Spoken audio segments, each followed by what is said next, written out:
Hey everybody, it's Matt Collins with eXp Realty here today with Taylor Perry of Van Dyke Mortgage. So Taylor, we tell our clients constantly to prepare, right? To be ready for home ownership.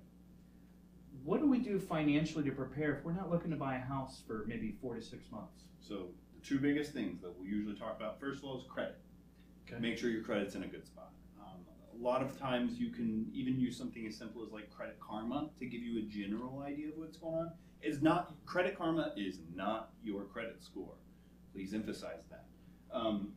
The score that you see from Credit Karma is kind of a good general idea of where you're at.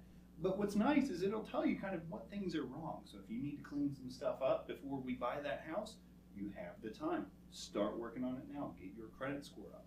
And so are you doing any hard credit pulls? Are you sitting down and now I have a hard inquiry on my credit? It depends on what you want to do. I mean, typically we're not going to just pull your credit willy-nilly. Okay. We usually want to have that conversation, and if the goal is, let's say, 4 to 6 months out, we're going to hold you off. We're not going to pull your credit just yet. But what we can do is a soft credit pull. Gotcha. We have to eventually do a hard credit. But Sure. for now, we can do a soft credit pull. Just to, again, give us that general idea. It's usually a bit more accurate than Credit Karma too. Gotcha. Yeah. All right. The second big thing, down payment. Try and save up as much money as you can. Even if you don't need it all, it's never going to hurt you to have cash in the bank. Yep, absolutely.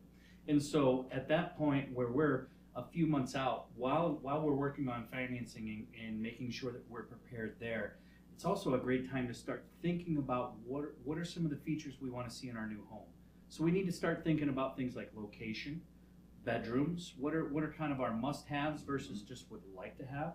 So when the time comes, we're prepared all the way around and really can hit the market hit the ground running. Yeah. So you want to have an idea of what is necessary that you have to have versus like this would be really cool to have. Absolutely. Yeah. So I hope you found this helpful. If you did, please like and subscribe below, and until next time.